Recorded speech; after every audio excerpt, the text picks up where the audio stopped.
We're here in twilight, so let's do this.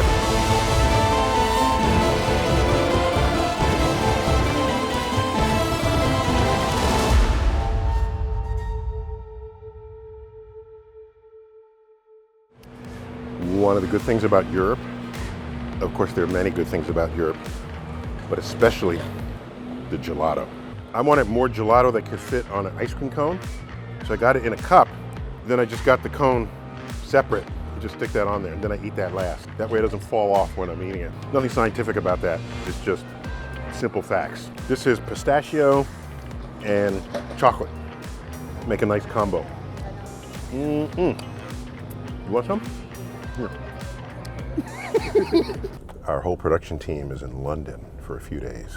Yeah, we're doing a StarTalk presentation at a conference on space sustainability. That's a thing, because we're crowding space, low Earth orbit space, with countless satellites. You've read about them, these constellations of satellites. In fact, I'm angry they call them constellations, because constellations of stars, that's stuff that should be up there, and we look at them and they're beautiful, they have names, they have history. To put satellites up there and call it a constellation, that ain't right. Maybe we should call them a train of satellites. That's what it is, yeah. So how sustainable is that in the future? Who knows? Because space is getting very crowded. But anyhow, that's why we're all here. But right now, we're just driving around, joyriding around the city, London. We'll just stop wherever I feel like I have something science-y to say. Some I might be scraping bottom to get the science out of it, but I mean, why not? We'll go wherever science takes us. And at the end of the day, there's science in everything. Oh, by the way, have you ever made ice cream with liquid nitrogen? You never have? Put it on your list.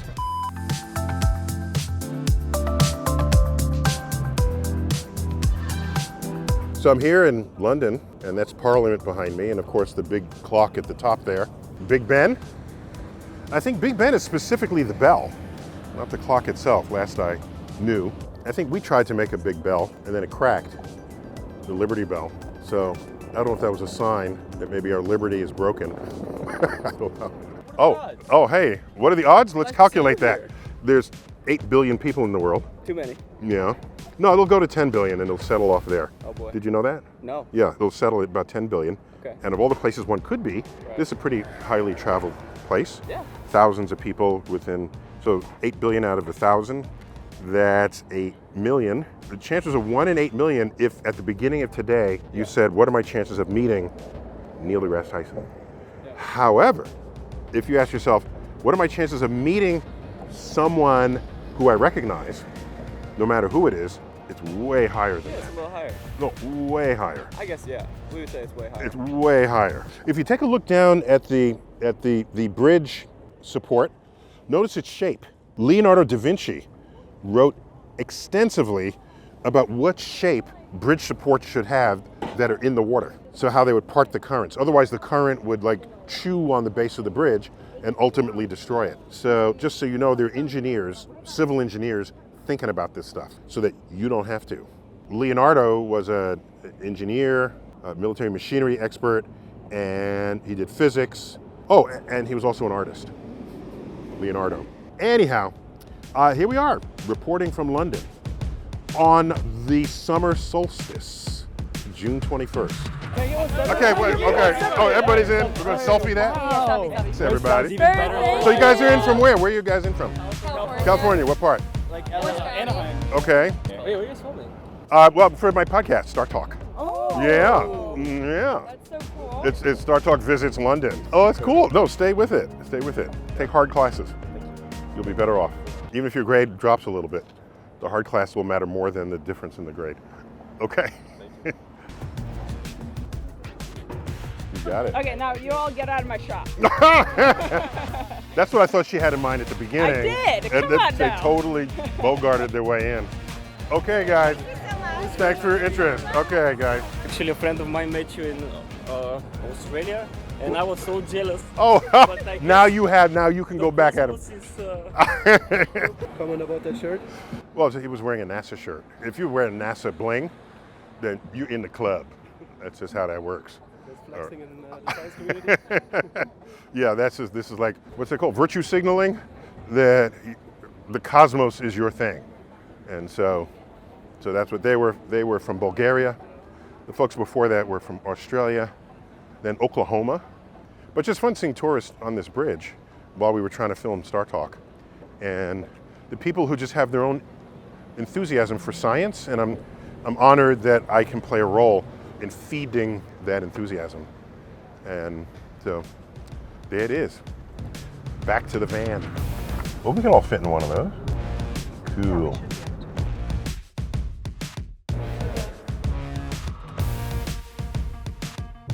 So we're here at Buckingham Palace. First time I've ever stood here. I've seen pictures of it with the Queen waving to people. We all learn how to wave from the Queen. This is the only Queen I've ever known my entire life, Queen Elizabeth II. By the way, Queen Elizabeth I overlapped with Galileo, except Galileo was Italian. But I thought I'd put this in historical context for you. Here's something interesting, I think. In the 1700s, early 1800s, England was our sworn enemy. And they came and burned the White House, our sworn enemy. And now they are our closest ally in the world, maybe after Canada. But on some level, it's the same difference. What does it take to go from arch enemy to closest ally? Does a war have to be fought to be an ally? Lincoln is known for saying, the best way to defeat your enemy is to simply make them your friends.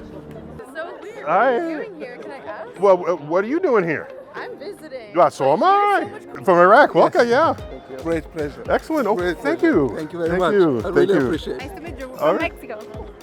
My name is Prakash. I'm from Dubai. Dubai, okay. So Dubai has the Burj Khalifa, right? Yeah, okay, cool. You know, I like about it, the sun sets 3 minutes later at the top. So don't they make a sheet so that you know when Ramadan fasting ends? Because it's different. It's different. At the top, at the bottom. Top and the Yeah, it's bottom. very cool.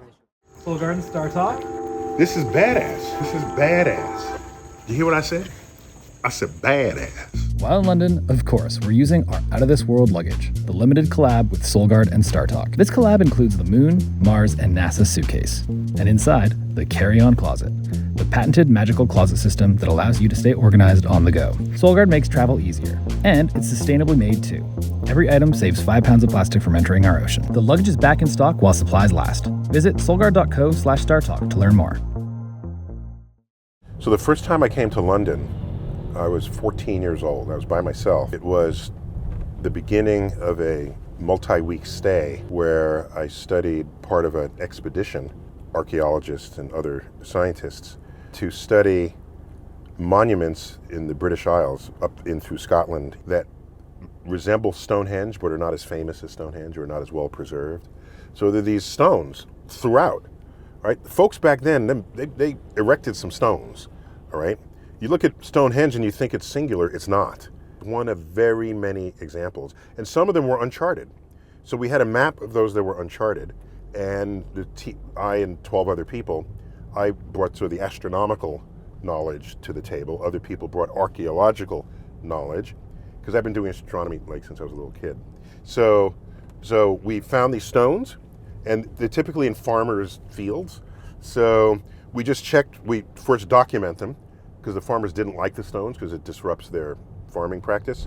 So we fully documented them, photographed them, and then mapped where they were with respect to each other and to the sky and to any rising and setting points of the sun, moon, and stars. So that's what I did.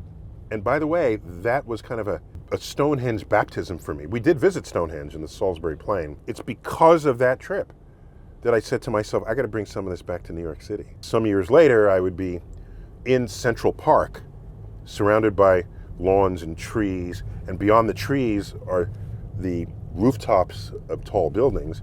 And I thought, I wonder if there's a place to stand where there's fun alignments with the sun, moon, and stars. And I couldn't find one. So I just I settled for something that I knew I'd be able to identify, but I was hoping to get more. And so I said, let me just publish the dates where the sun sets exactly on the geometric grid of the Manhattan streets. And so then I call that Manhattanhenge. And so now, you know, when I first published the photos back in 2002, no one really knew about it or cared about it. I'm delighted to report that tens of thousands of people flood the streets during those 2 days a year where the sun sets right on the grid. traffic gets stopped, finally, for reasons other than Con Ed digging holes and police activity. I would cherish any moment where someone is blocking traffic because of some cosmic phenomenon.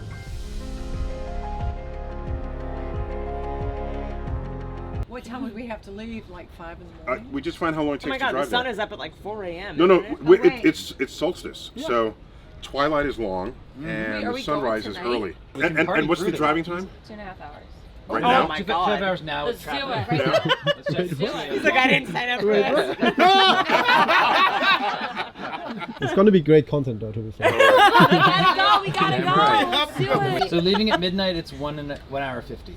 So it's actually a 2-hour drive. Yeah. So This is fun. I'd say live for shit Leave like at 2 this. a.m. We sleep never.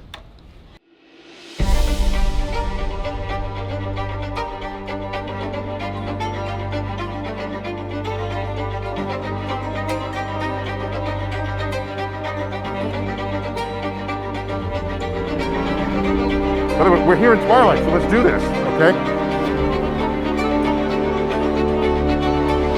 Oh!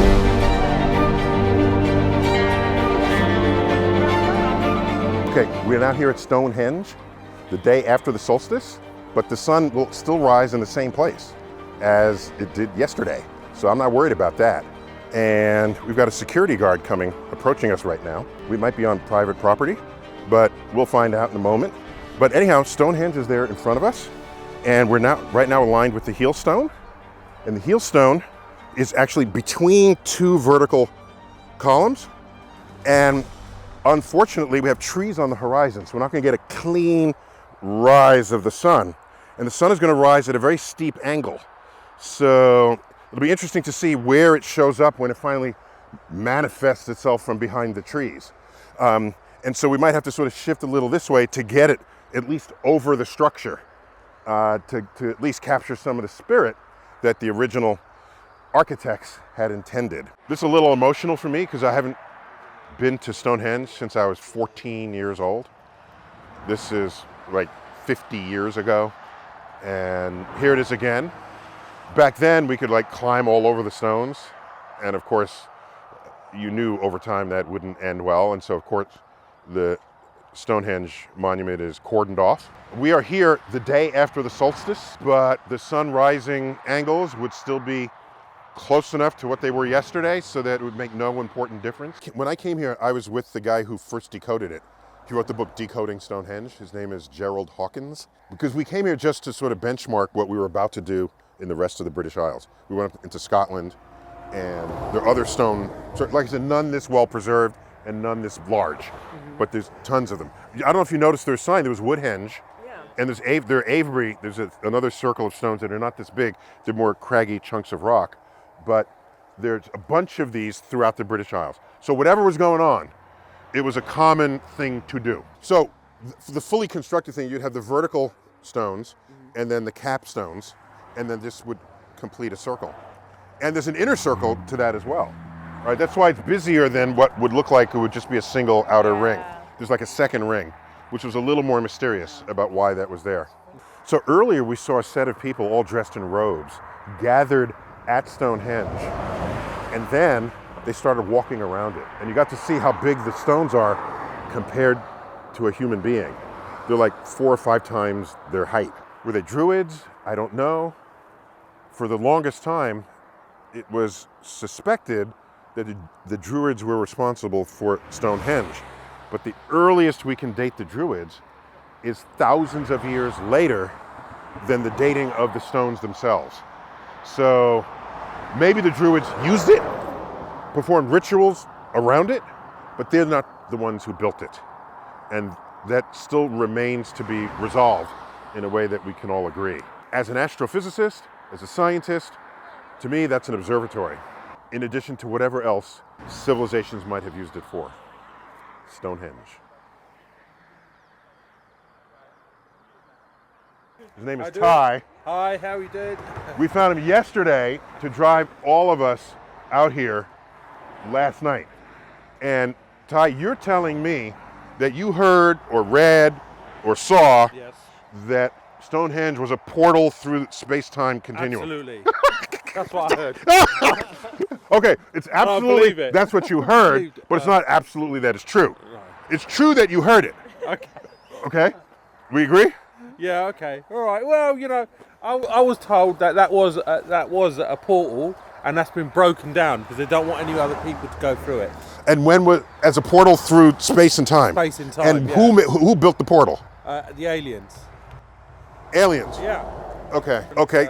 Wouldn't you think they'd have materials more sophisticated than rocks? Yes, there are rocks. Yeah, but So what do aliens do? There might be special rocks, you know, Okay. and they're in such a formation. That means That the formation is what does it. Yeah, absolutely. So I like hearing what people think. Okay. So that's how the aliens would get from Earth to somewhere else. Absolutely. Okay. Do you think the aliens built that? Yes. Okay. Two. That's why they're different portals all over the world, and that's just one of them. that's one of them. Yeah. Okay. How come we haven't seen this lately? You might have seen them Area 51. I'm not authorized to comment on Area 50. Everything you need to know.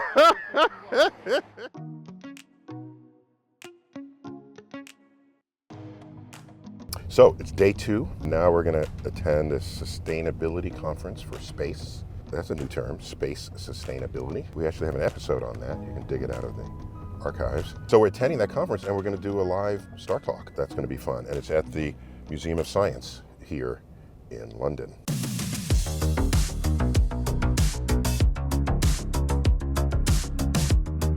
If you look at the total amount of money spent in space today, government investments is vanishingly small. What's being spent in space? Well, it depends on how you count it. In space, it includes commerce enabled by GPS satellites. Yes, the government launched GPS satellites, but now we have like Uber, and you know, you can get a car, you can find someone to mate with Tinder, right? Or Grindr, using satellite technology. I always think, did the people who invented this technology have any clue how inventive people would invoke these capabilities? The point is, all of that is part of the space economy. It would not exist without it.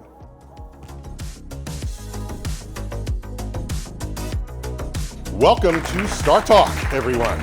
This is StarTalk devoted to space sustainability. First, I got to bring in my co-host, which is part of the DNA of StarTalk, a professional stand-up comedian. Matt, come on up. Matt Winning. Yeah, come on, you have a seat. We've got Jenna Tiwana. Jenna, come on up. Hello. So Jenna's an aerospace engineer, and you're also head of business development for iSpace. Not head yet. Oh, not head yet. Okay. And we also have Danielle Wood, an aerospace engineer from MIT. Yes. Excellent.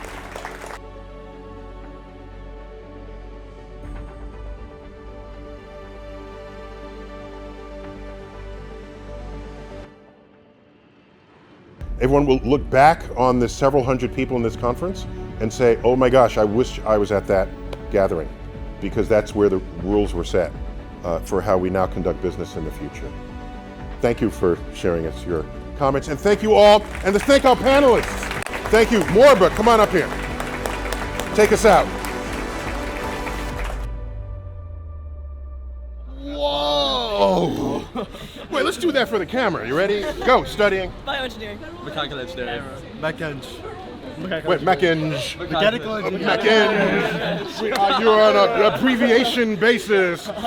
I'm a Mech-Eng. Okay. And Mechanical engineering. Biochemistry. Biochemistry. And you're bioengineering. Biomedical engineering. Yeah, I love that. That's so you're going to fix everything. Hopefully.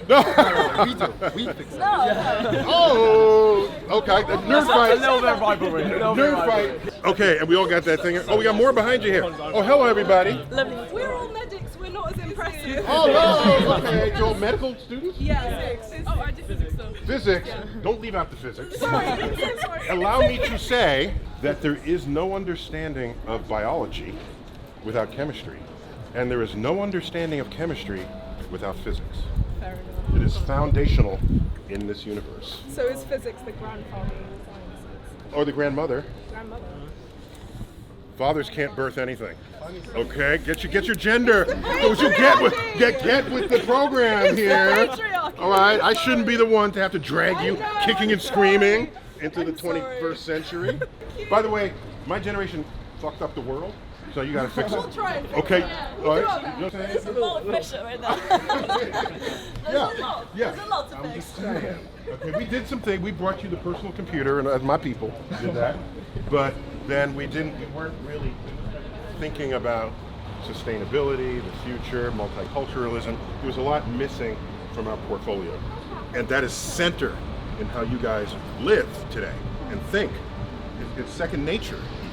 So the fact that it's second nature, that's, in a way, we just discussed it in this conference, that may be your superpower going forward.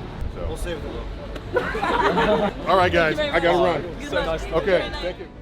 And so comes to an end StarTalk's journey encounter with London. So there you have it. This is what we do. And you know why we do it. Trying to bring the universe down to Earth for whoever will watch. This is Neil deGrasse Tyson, your personal astrophysicist. Keep looking up.